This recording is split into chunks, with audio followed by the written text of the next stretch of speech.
Bueno, pues muy buenas tardes a todos. En primer lugar, agradecer la inmensa amabilidad de la Fundación Orotava por invitarme y encantado de estar entre compañeros y veteranos de la enseñanza. Que yo les quiero contar ahora una historia en principio poco conocida y menos valorada, que desmiente un poco ese arquetipo que dice que los españoles hemos inventado muy poco o nada. Y resulta que no. Que curiosamente una de las características de nuestra cultura es que somos gente imaginativa, creativa y tal. Lo que han fallado han sido las instituciones, las empresas y otras cosas, pero no la capacidad de los españoles, al contrario, creo que somos especialmente creativos e imaginativos. Y les voy a hablar de tres personajes del siglo XIX que en épocas muy distintas, con formaciones muy distintas y con propósitos muy distintos, contribuyeron a una cosa que parecía imposible, que era la navegación submarina. Y cada uno con sus puntos buenos y sus puntos menos buenos, cada uno con sus días geniales y tal, pero así somos los seres humanos y así es la historia. Ya verán que aunque se llevaron muy poquitos años de diferencia, el mundo, como suele pasar, cambia mucho más rápidamente de lo que nos imaginamos. Curiosamente, además, para que no haya ninguna supremacía, eran de tres procedencias completamente distintas. El primero era riojano, de Logroño, el segundo era catalán de Figueras y el tercero era de Cartagena. Los dos primeros ya verán que tenían caracteres comunes, siendo muy distintos, y el tercero era tal. Por supuesto, no son los únicos que participaron en esta aventura, pero sí los más nombrados y los que han dado origen a que repetidamente la Armada Española haya dado su nombre a submarinos operacionales. Cosme García, de Logroño, Narciso Monturiol, el de Figueras, en Cataluña, y por supuesto el más conocido de todos, Isaac Peral, de Cartagena.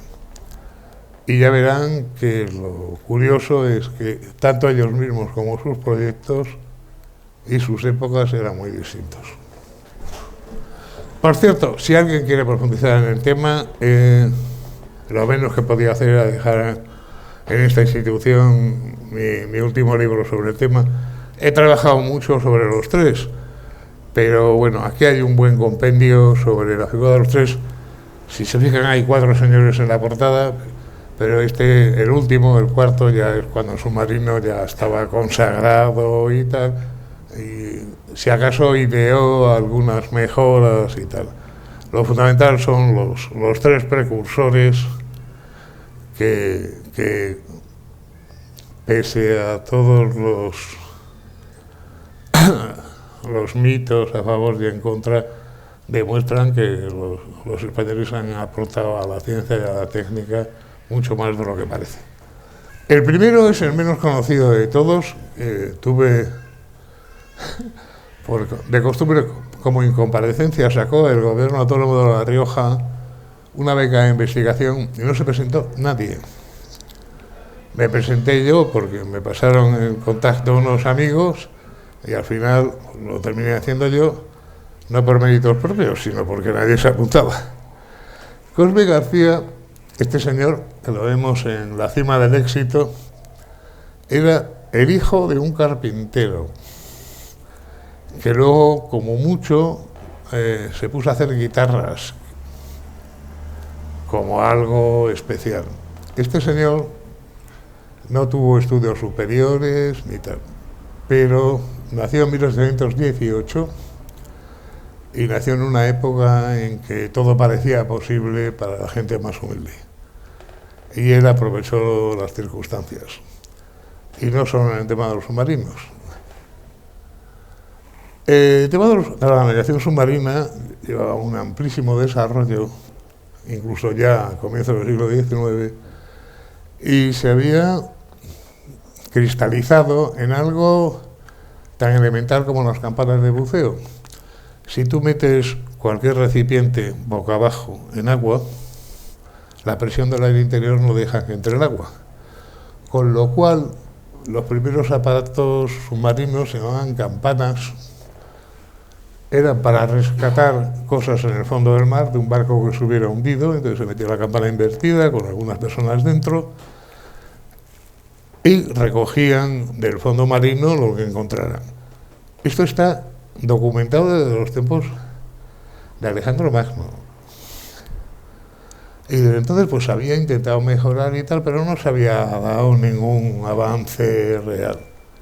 Esta es una campana desarrollada por la edad moderna ya, y era por una cosa evidente que sigue siendo de la actualidad. Los galeones españoles iban con unas cargas riquísimas y bien merecía la pena arriesgar a la gente por rescatar. Siempre pensamos en el oro y la plata, pero recuerden ustedes que en aquellos años incluso un cañón de bronce valía prácticamente su precio en oro.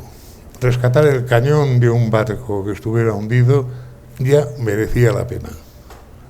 No les digo ya otras que de verdad fueran lingotes de oro, de plata o tal. Simplemente un cañón de hierro o de bronce valía una enormidad y valía la pena arriesgarse para recuperarlo.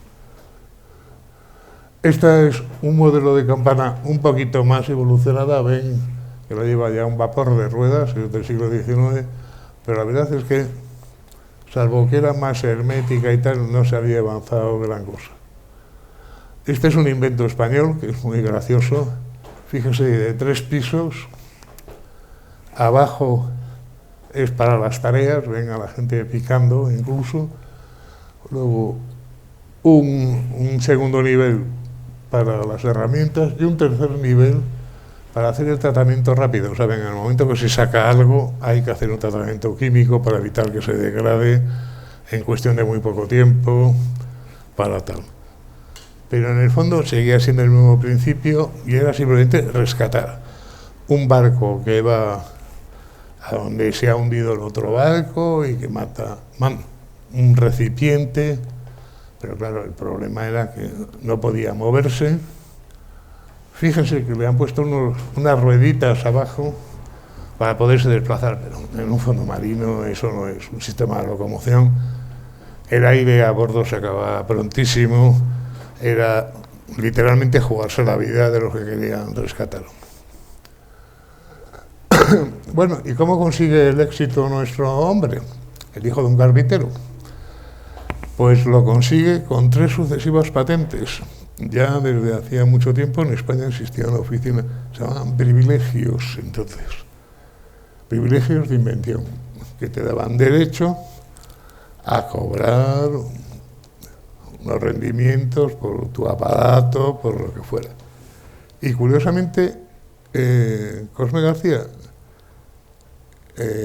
su padre era carpintero, él lo que se especializa es como impresor y como manitas de lo que entonces era nuevo, 1818, primer tercio del siglo XIX, todo lo referente a metalurgia, instrumentos de hierro y acero. Y uno de los problemas cuando se funda el servicio de correos oficial en España es que no encuentran gente capaz de hacer los franqueos de las cartas, capaz de hacer esas fundiciones, además en acero, de tal manera que al imprimir no se deshagan. Saben ustedes que el hierro es muy quebradizo o se deforma, entonces tenía que ser acero, pero que el acero al mismo tiempo era frágil y se partía. Bueno, este señor consigue con su máquina para franquear, la que ven en rojo, consigue un contrato del servicio de correos recién creado en tiempos de Isabel II por más de 25 años.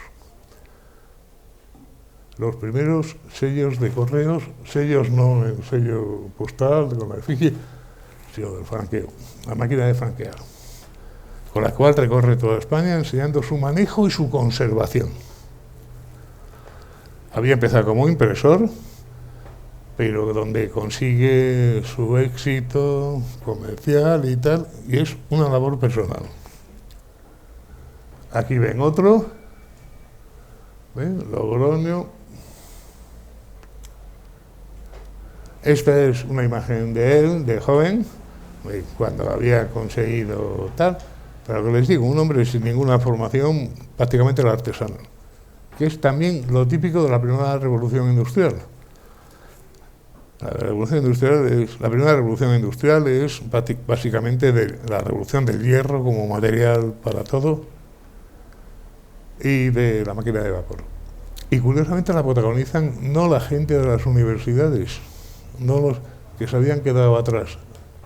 La protagonizan artesanos, manitas, profesionales, fuera de los ámbitos académicos regulares. Y cuando está viajando por toda España para enseñar el manejo y conservación de su máquina de correos, llega a Barcelona. Y un hombre de Logroño pues ve por primera vez el mar. Y de repente dice, bueno, ¿no se puede navegar por debajo del mar? Y entonces, así de simplemente lo explica, se le ocurre la idea de un buque que navegue por debajo del mar. Y crea esto. Es el primer modelo que hace. Fíjense, es un modelo muy sencillito, que es poco más que un bote. Fíjense que lo que tiene se mueve por brazos metálicos, son remos metálicos accionados desde el interior. Y mire que tiene una forma, era para 2 hombres, poco más de 3 metros de largo, pero era de un hecho revolucionario. El casco es de metal, el casco es de hierro. En España hacer cualquier cacharro que fuera de hierro era impensable. No les digo más. En las máquinas de correos, los moldes, lo que quedaba franqueado, no pudo hacerlo la industria española entonces, que estaba todavía en la madera y en técnicas tradicionales. Esto es uno de los primeros buques en España de casco de hierro. Y lo consigue por una compañía que todavía existe, aunque terminó en el INI y luego ha desaparecido la maquinista terrestre marítima de Barcelona, que era de las pocas compañías que era capaz de afrontar una cosa así. Claro que cambiaban los problemas. La madera eran los barcos, que durante siglos había funcionado, pero la madera como material orgánico se degradaba rápidamente, los bichos, tal. Pero al pasar al hierro y al acero, el problema surgió con la corrosión. En cuanto entraba agua de mar y no sé qué, el hierro y el acero empiezan a degradarse y pueden ser. Había que conseguirlo y es de los primeros barcos metálicos que se hacen en España. Pero en cualquier caso, él pensó que era simplemente un prototipo, de una manera súper racional, que hubo otros que quisieron con el primer modelo ya lograrlo todo. No, un prototipo pequeñito para probar, para conocer los problemas, para experimentar. Este fue el primero. Miren el segundo. El segundo es esto. Es sorprendente, pero sorprendente el sentido común y lo que aprendió de la experiencia. Fíjese, este cacharro es de 1850 y es del casco completamente metálico. Ya lleva hélice.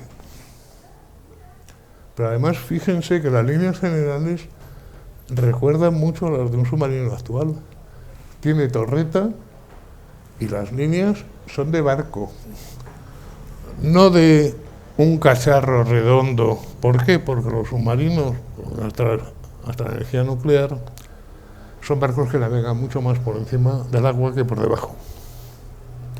Entonces el casco no tiene que ser para navegar por debajo, tiene que ser para navegar por encima. Y entonces es un casco de barco. Ya tiene hélice, tiene torreta, porque un submarino tiene que andar por el mar y en el mar hay olas. Y claro, una ola, si tienes una torreta bajita, pues, te inunda el barco, molesta.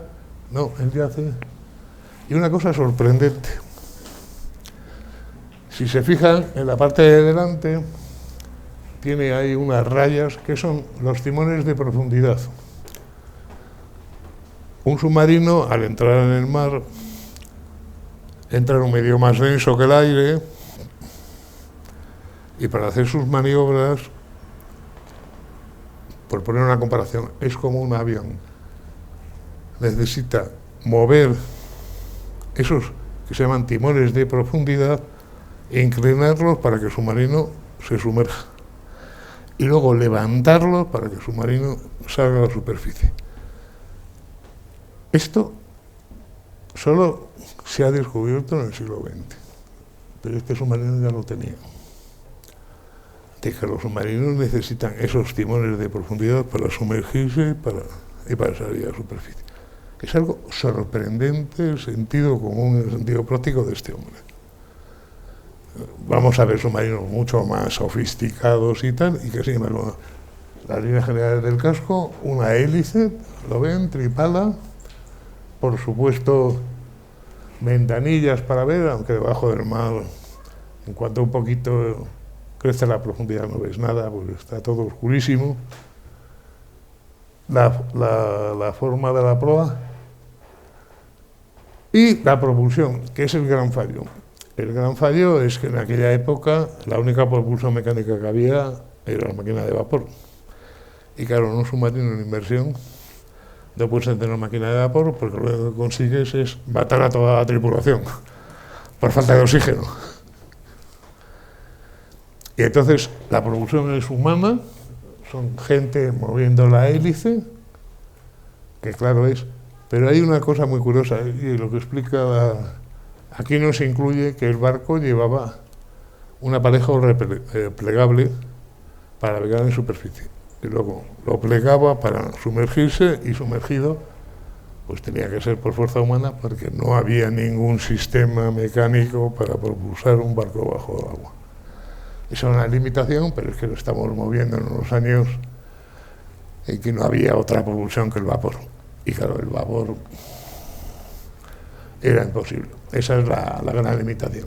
Este submarino se probó, el otro también, se probó en Aguas de Barcelona, este se probó en Barcelona y luego oficialmente en Alicante. Dice, ¿por qué en Alicante?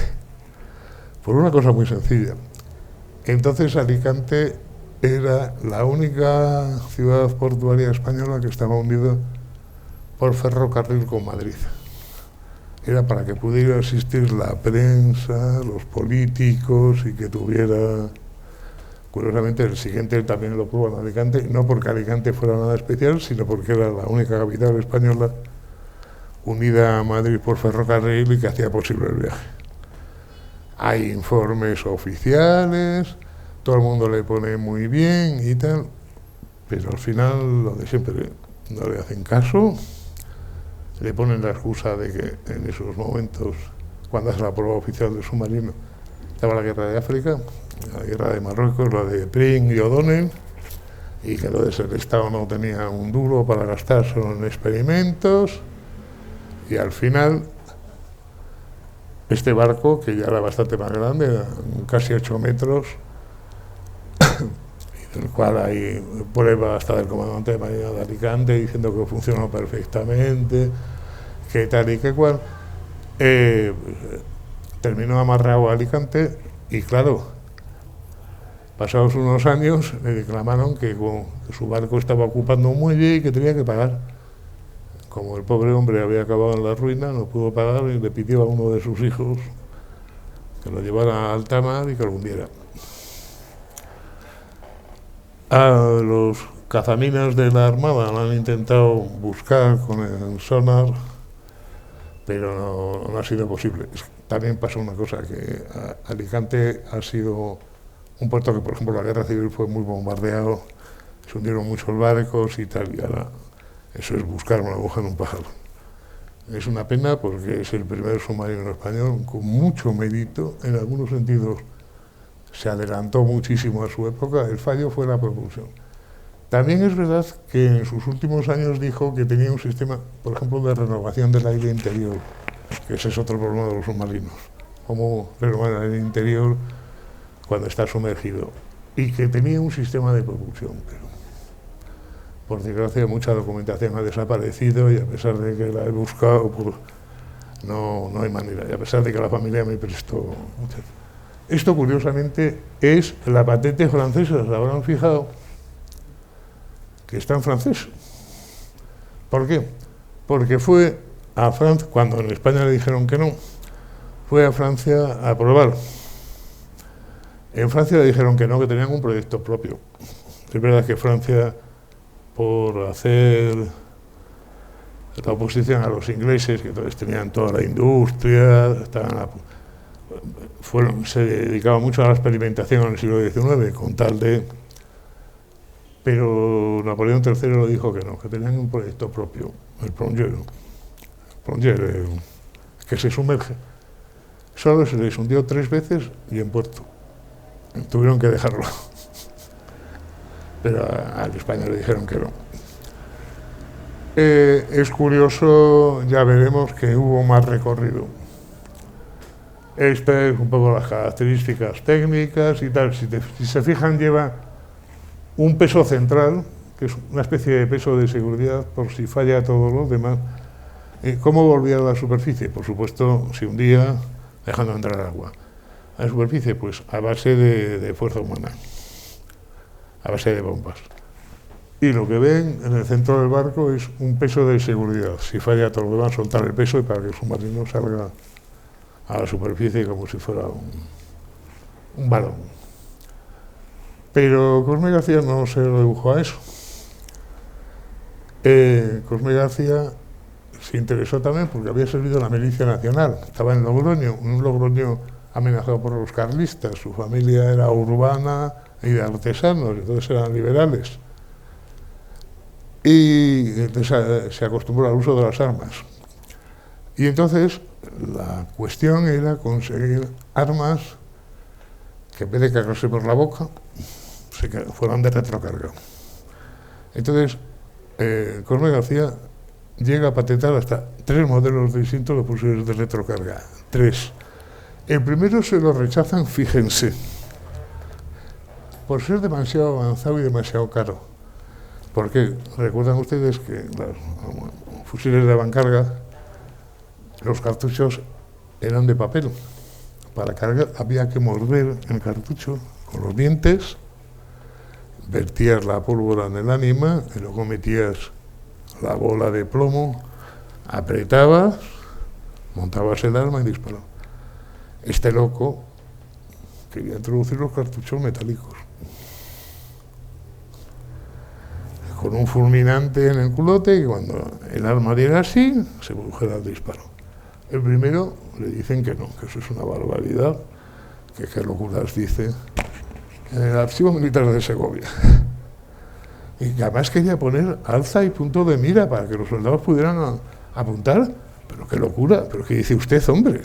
Eso, los soldados se van a armar un lío. El primero se lo rechazan. El segundo es este, que lo prueban, que si se fijan es intentar hacer un arma de retrocarga con cartuchos de papel. Entonces, por eso es como una recámara basculante que se levanta así, metes el cartucho y la bala, aprietas, ya queda alineada con el fusil y puedes disparar. Pero había problemas de tal. Y lo que prueba, este es el ejemplar del Museo del Ejército. Este señor consiguió fabricar en serie el primer fusil de retrocarga de España. Es el mismo sistema, solo que más modificado y tal. Se fabricaron en la fábrica de Oviedo. Y le pusieron pegas. Fabricaron 500 fusiles, hay muchos museos españoles, hasta en colecciones americanas, de Estados Unidos. Lo patentó en Francia, en Inglaterra, en el Reino entonces Unido de Suecia y Noruega, comentándolo favorablemente en la prensa alemana. pero le habían impuesto que el cartucho tenía que ser de papel, y claro, ya había progresado la cosa, todo el mundo quería el cartucho metálico y tal, pero fue el primer fusil de retrocarga fabricado en España, 500 ejemplares. Y si no fue mejor, fue porque no le dejaron, por la miopía de mucha gente.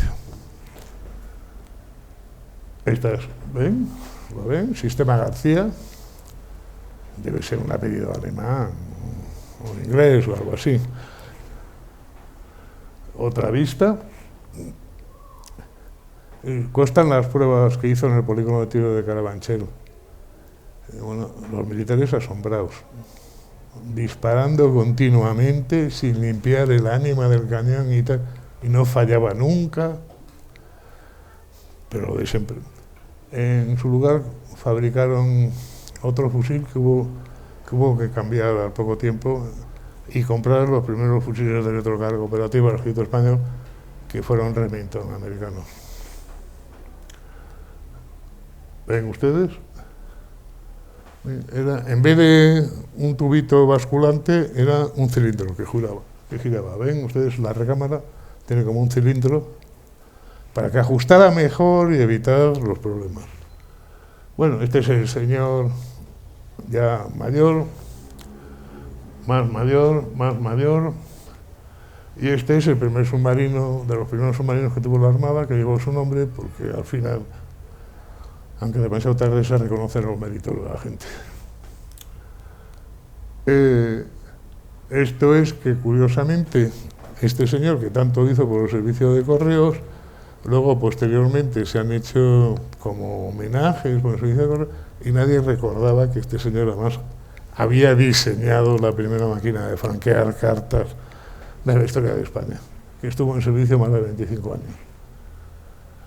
El siguiente es un catalán de Figueras, Narciso Monturiol, hijo de un tornelero. El primero era un carpintero, este era hijo de un tornelero. Y curiosamente, este sí que hizo estudios superiores, pero era una familia muy religiosa, muy católica. Y recuerden ustedes, nació al año siguiente que el anterior, en 1819. Y recuerden ustedes que uno de los focos del carlismo en España en esa época era justamente Cataluña. Su familia era muy religiosa. Su hermano menor fue vocal de la Junta Carlista de Figueras. Los padres querían que hubiera estudiado para religioso, Narciso Monturiol, pero él había salido de la rama revolucionaria de la familia y no quiso saber eso. Se fue a la Universidad de Cervera a estudiar una carrera de letras, luego a Barcelona, luego en Madrid.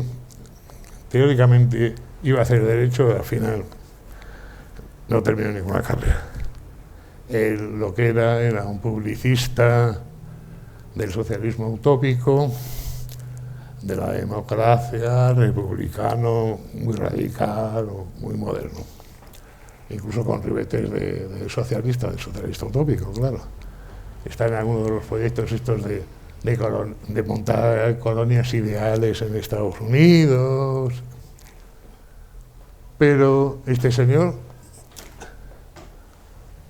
y estos son sus dos colaboradores, porque es curiosamente completamente distinto al anterior. También fue de la Milicia Nacional y tal, pero lo mismo que el primer personaje, Cosme García, era un artesano, un manitas, un hombre que aprendía de la práctica y de tal. Este no tenía ni idea de cuestiones técnicas y de cuestiones prácticas. Este hombre lo que era otra cosa, era un emprendedor, un activista, un impulsor. Él de por sí no tenía ni idea de mecánica, ni de navegación, ni de nada. Pero era el hombre ideal para montar una sociedad, para hacer propaganda en la prensa, para llamar la atención de la gente, para que a veces también es necesario. Es una pena. Eran dos personalidades que ojalá se hubieran llevado bien, se hubieran conocido, porque los dos son necesarios. El manitas, el hombre práctico, el hombre que tal, y el que sabe difundir y vender la idea. Pero más que inventor, Narciso Monturiol fue eso, fue un un propulsor, un emprendedor, no el hombre que se ocupa de los detalles, no. El que está queriendo vender. De hecho, tuvo penas de cárcel, tuvo penas de destierro, y dicen que la idea se le ocurrió en un destierro en Cadaqués, y vio el trabajo de los buceadores que sacaban coral del fondo del mar. Entonces dijo, qué trabajo más penoso y tal, voy a ver si invento algo para navegar por debajo del mar. Pero lo que les digo, los detalles técnicos no. Los detalles técnicos es que fundó sucesivas empresas y sociedades con gente que sabía de eso. Él lo que era un difusor, un político, pero no un diseñador, no un técnico.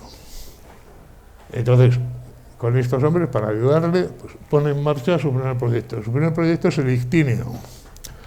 Ictinio, con un griego aproximado, es nuevo pez. Fíjense que es más de un año posterior al que hemos visto antes, y sin embargo es de madera.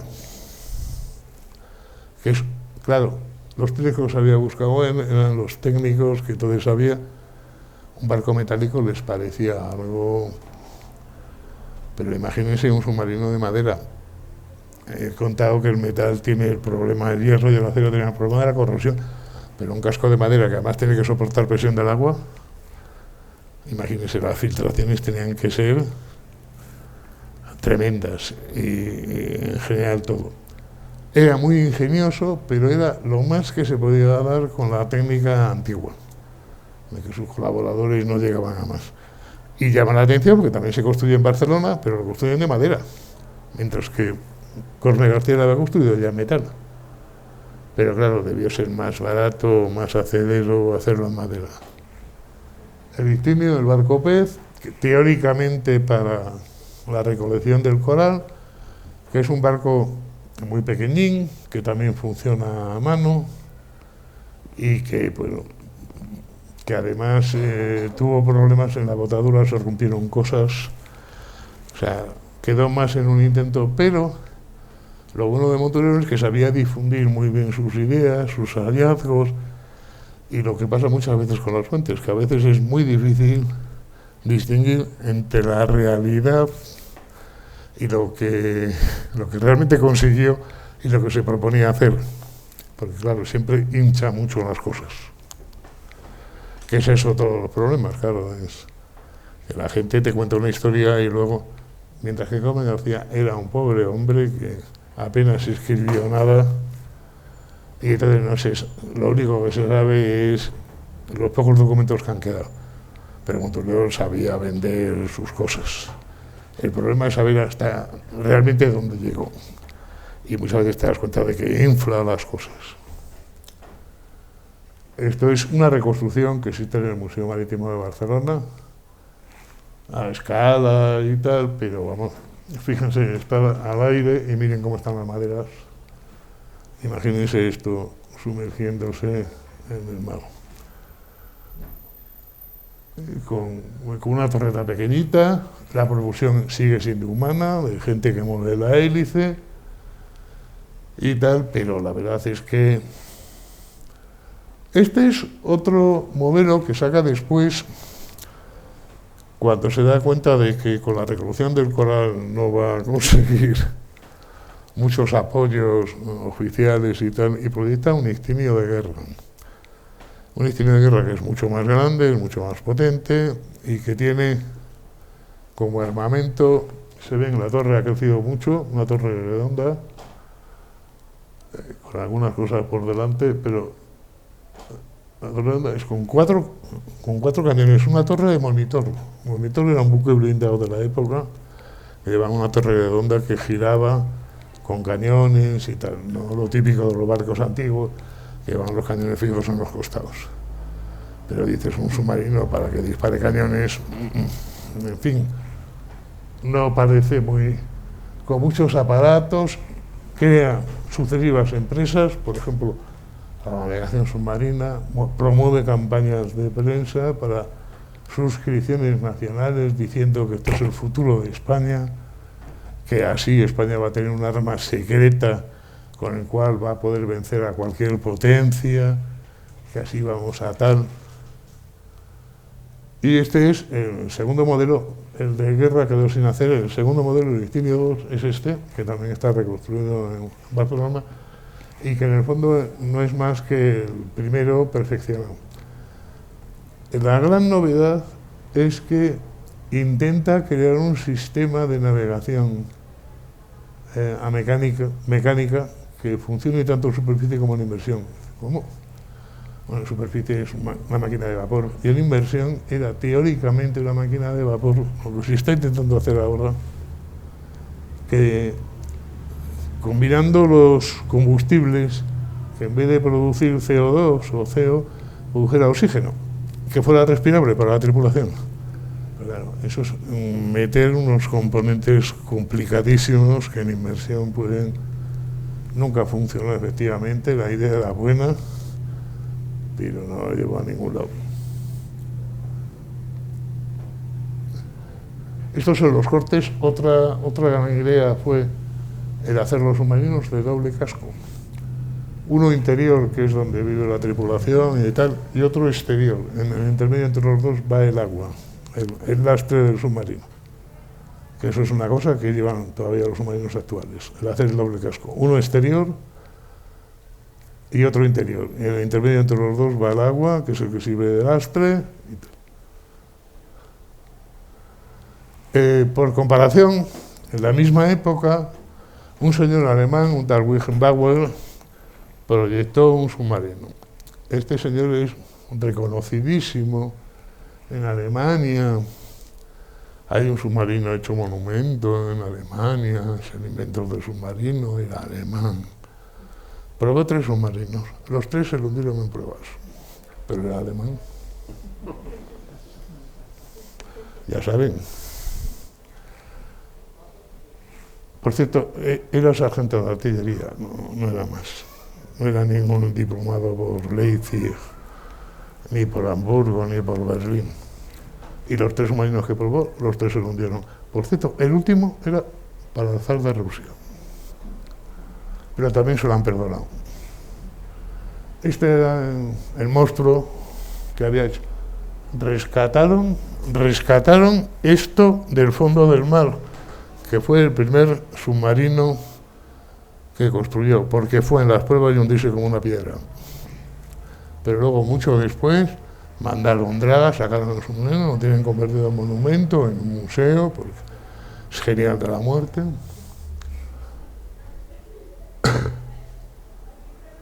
Este es el monstruo, el diablo marino, se lo puso de nombre. Y miren ustedes la sofisticada maquinaria. Gente dándole a la manivela.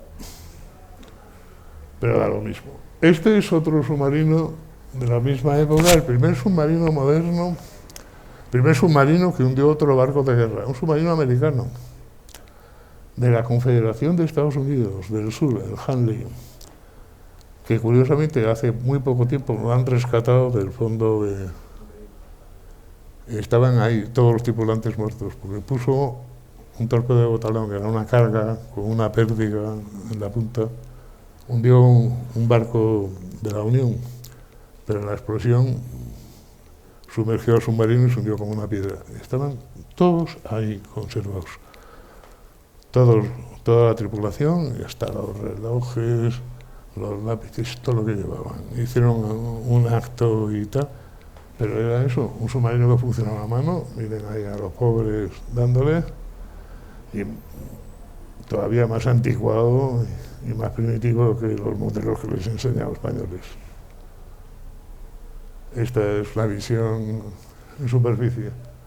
Bueno, este es uno de los submarinos construidos de la Armada, que también lo ha recordado en varias ocasiones.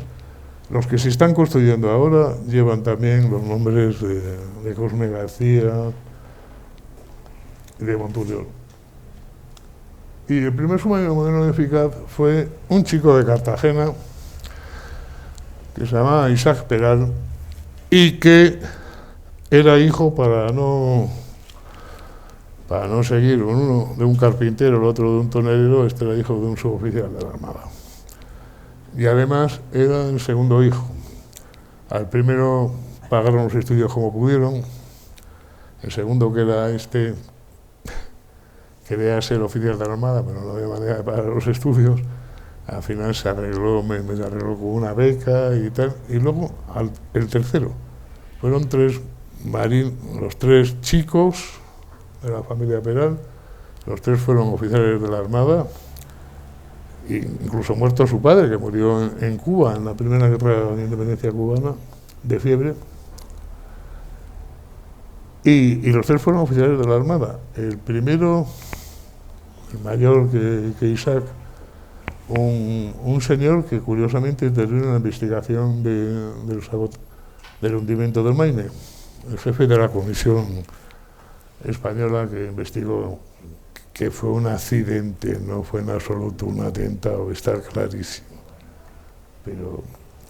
Y más famoso por otras cosas. Y el pequeño, que le tocó estar en Filipinas. Los tres murieron muy jovencitos, antes de los 45 años. El mayor en 1902, pero en 1895, y el pequeño Manuel, pues también a poco de terminar en 98. Pero los tres fueron oficiales de la Armada, y sobre todo los dos primeros, gente técnica y gente de verdad muy preparada. Digo gente técnica muy preparada porque ya se nota que es otra época. ¿En qué se nota que es otra época? En que ya es la segunda revolución industrial. Que ya no es solo el vapor y los cascos metálicos. No, la segunda revolución industrial han aparecido dos cosas que son los motores de explosión y son la electricidad y todas sus aplicaciones. Y eso va a ser decisivo, porque lo que consigue Peral es el primer submarino de motor eléctrico que funciona. Y es más, patenta reformas, es curioso decirlo ahora, reformas decisivas en eso. No el motor eléctrico como por fuera, sino una cosa sorprendente. Los acumuladores, las baterías de acumuladores en aquella época estaban todavía hechas de madera con revestimiento de plomo, para evitar las fugas de los ácidos y de tal. El primero que se le ocurre poner una especie de plástico es a Isaac Peral, y lo patenta, es el primero. Los motores eléctricos, es verdad, al principio pensó en hacer un motor neumático como el de los torpedos, que ya se habían inventado los torpedos, con aire comprimido, pero inmediatamente lo desecha y dice, no, aquí lo que hay que hacer es un motor eléctrico.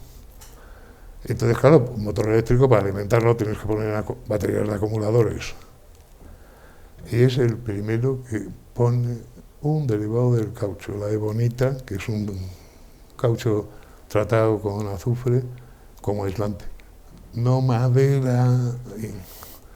Curiosamente, un operario del Arsenal de Cartagena la había guardado en casa y se ha recuperado hace nada uno de esos cajones enormes donde estaba.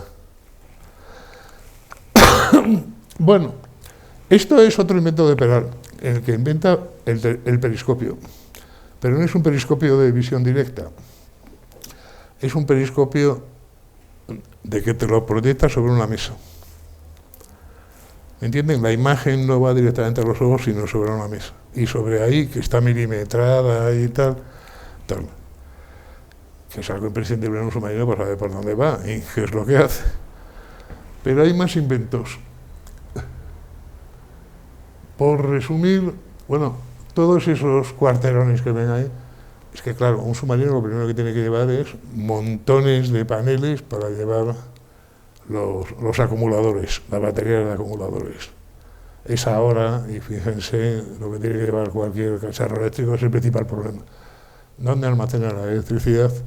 Sobre todo porque, y este va a ser una cosa genial, pero genial y muy poco divulgada, de Peral, El problema de los acumuladores no es tanto almacenar la electricidad, sino cómo lo recargas. Cuando se acaban las baterías, ¿qué haces? Pues teóricamente volver a puerto y esperar que una máquina de vapor gire y te recargue otra vez las baterías. Con lo cual los submarinos en principio estaban hechos solo para defensa costera, para moverse muy poco de la costa y tal. Hasta que a Peral se le ocurre algo sorprendente. Me lo guardo. En cualquier caso, el primer submarino con periscopio, el primer submarino que funciona con motor eléctrico, el primer submarino con torpedos. Pero es que hay más. Un submarino es un barco, tiene que llevar brújula para saber por dónde va. Pero una instalación eléctrica destroza cualquier cosa magnética que haya. Si van ustedes por Cartagena, verán que la torreta del submarino, el submarino es de metal, es de acero, pero la torreta es de bronce. ¿Por qué? Porque el bronce no es magnético. Previo hasta eso, que claro, en un buque lo llenas de cables eléctricos, lo llenas de instalaciones eléctricas y tal, y la brújula se vuelve loca. Pero es que además se le ocurrió algo más. ¿Cómo recargan las baterías? El submarino que se conserva actualmente en Cartagena no es más que el primer prototipo. Es curioso que le pusieron toda clase de pegas, pero los primeros submarinos operativos del mundo no funcionaban mejor que el de Peral. Pero es que además anticipó otra cosa. Varias cosas más. Una de ellas, ¿cómo recargar las baterías para que el submarino se pueda mover un poco? Un motor de gasolina, lo acababan de inventar. Gasolina y electricidad en un espacio comprimido, una catástrofe. Porque con una chispita eléctrica, los de dentro fuera. ¿Qué se le ocurre a Peral? Que hablaba y escribía alemán. Mandar una carta a Rudolf Diesel diciendo: oiga, su motor diésel de gasóleo está disponible. Uy, no, todavía está en fase de pruebas. Los submarinos de 2 guerras mundiales lo que han llevado ha sido motor diésel para recargar las baterías sin necesidad de volver a puerto. Y eso lo prohibió Peral. Y nadie lo ha reconocido. Es más, hubo submarinos ingleses, franceses, que llevaban esos motores para recarga y para navegar en superficie de gasolina. ¿No? Les digo los accidentes que hubo. Porque la gasolina es muy volátil, es muy inflamable, y una chispita en cualquier cable producía la catástrofe. Bueno, pues Peral ya había dicho, y Rudolf Diesel le contesta muy amablemente que lo siento, pero que mi motor está en fase experimental y que todavía no se puede instalar y tal.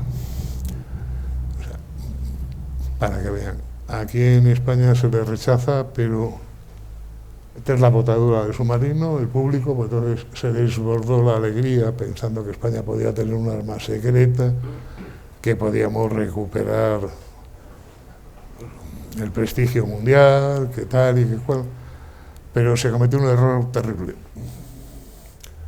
Este es el submarino, miren, el periscopio, ese es la carraca. Fíjense el barco que está ahí reparando. Un barco todavía de casco de madera con velas, ¿lo ven? La popa del barco, y al lado el Peral. Que miren, lleva una barandilla, lleva el periscopio, lleva lanzatorpedos con motor eléctrico. O sea, es como si ponen ustedes una cuadriga de caballos y al lado un Ford, modelo 19.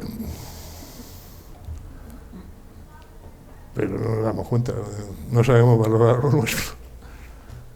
El caso, esta es la bandera que llevó el Pilar, que es curioso, fíjense. la antigua bandera de la Marina de Carlos III, que no llevaba el escudo de España todavía. ¿Saben? Es curioso, yo mismo me llevé una sorpresa.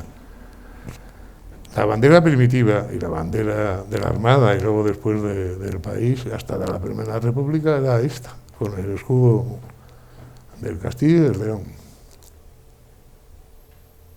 El escudo con las barras de Aragón, el león, el castillo y las columnas de Hércules, se lo puso la bandera de la Segunda República. Para que vean. Sorprendente, ¿no?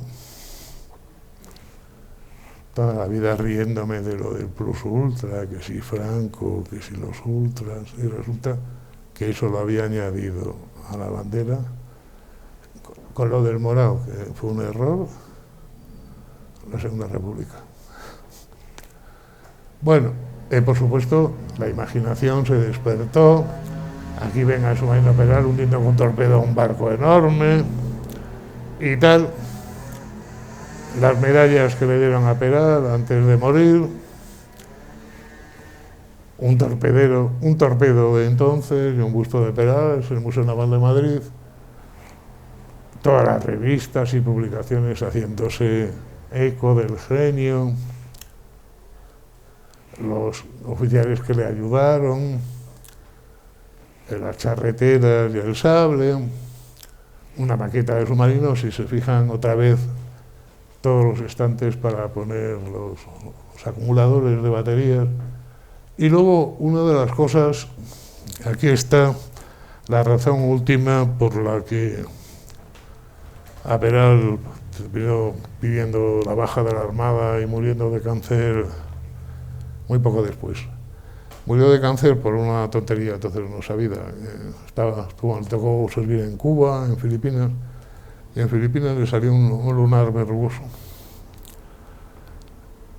Y entonces se tenía muy poca idea y un peluquero se lo cortó de raíz. Lo que le produjo fue un melanoma, que fue de lo que murió. Fue a Alemania a operarse y tal, que en el posoperatorio murió. Pero que aquí está la razón. Fíjense ustedes que se ve Peral, la bandera de España. Por cierto, Peral era masón republicano. Se le enterró en la parte civil del cementerio de Cartagena. Pero era un patriota. Como Santiago Ramón y Cajal, que también era masón republicano, pero también era un patriota, era español y no se avergonzaba de ello. Y si se fijan ustedes, se ve la sombra del submarino por ahí, un barco grandote que se va a hundir, y al fondo que ven un promontorio sobre las olas, Gibraltar. Que empezó, la última prueba del submarino tenía que ser sumergirse en la bahía de Algeciras y cruzar el estrecho hasta Ceuta, sumergido. Claramente, si este abanico se hizo, y en la prensa y tal, era el arma secreta para recuperar Gibraltar y para dársela a los ingleses. Los ingleses se habían opuesto sistemáticamente al submarino porque ellos tienen la primacía del mar y no querían que nadie se la disputara. Y se opusieron siempre y sabotearon siempre cualquier avance, porque les iba a producir mucho daño. Y efectivamente, en 2 guerras mundiales, el mayor daño que ha tenido Gran Bretaña por el mar han sido los submarinos alemanes.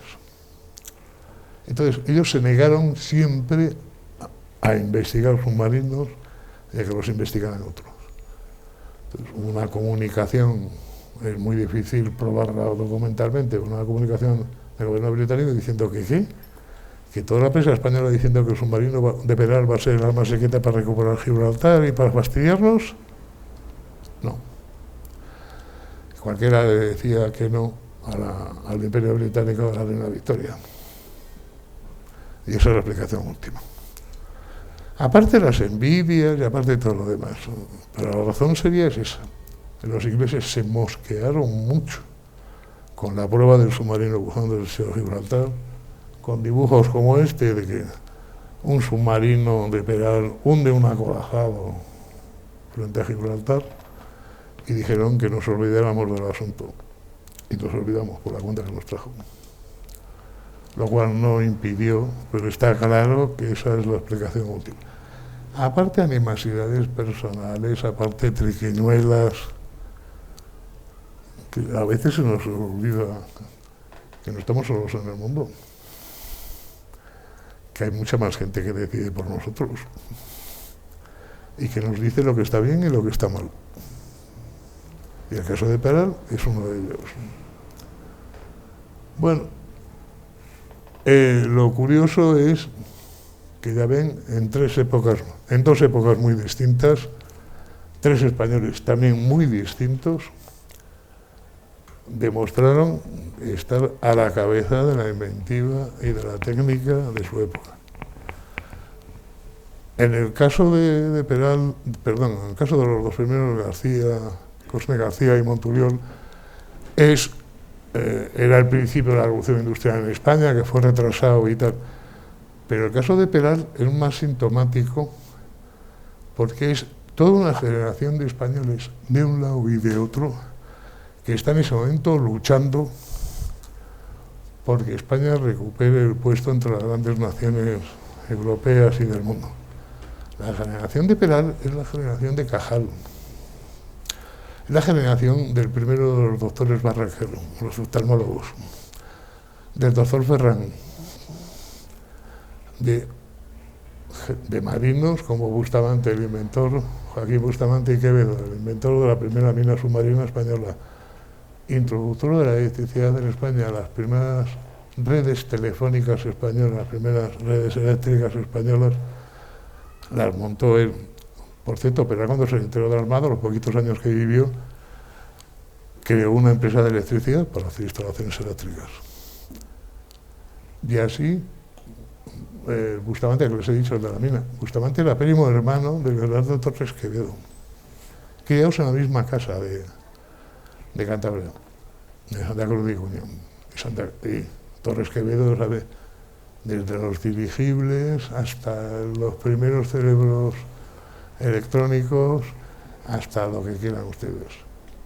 Y eran todos con la ilusión de volver a España al primer puesto entre las naciones, que no éramos un país atrasado y tal. Y además, curiosamente, de todos los colores políticos, pero todos con ese deseo de contribuir al desarrollo y a la riqueza de su país y al avance cultural y tal, que se nos olvida. Esa generación que luego, por motivos obvios, pues, lo más, nos hemos referido a la generación del 98, hay una generación del 98 de científicos. Y se nos olvida casi siempre. Pensando en los literatos, se nos olvida que es, por ejemplo, de médicos. Que luego continúa todavía un poquito en el siglo XX, lo saben ustedes, que en España pues perdemos la cabeza por cualquier famosillo, pero luego se nos olvida el señor que inventó la anestesia epidural, o se nos olvida la señora que inventó la vacuna del talón en los recién nacidos. Pero es que lo que nos gusta es el famoseo. Y nos olvidamos de la gente que realmente ha trabajado y se ha sacrificado, y con muy poquita recompensa y con muy poquito reconocimiento por parte de la sociedad. Y que es curioso que, como el viejo dicho, sigamos tropezando a la misma piedra, que a la gente que realmente lo vale y que aporta cosas, eso es poquito. A los famosos y populares y tal, a esos, todo. Creo yo que ya ha pasado bastante tiempo como para que nos reflexionemos y empecemos a pensar en quién debemos valorar más y a quién debemos de reconocer más, aunque solamente sea por las veces que nos hemos tropezado y nos hemos equivocado con esto. Pero ya saben ustedes que el español, perdone que termine con un chiste, el español es un personaje fácilmente reconocible. Si le preguntas qué va a pasar con él después de muerto, dice que va a ir al infierno. Y si le preguntas que por qué pecado, él te contestará por la lujuria. Y miente. No es por la lujuria, es por la envidia, de pensar que todos ligan más que él. Muchas gracias y buenas noches. Esto, si tienen preguntas...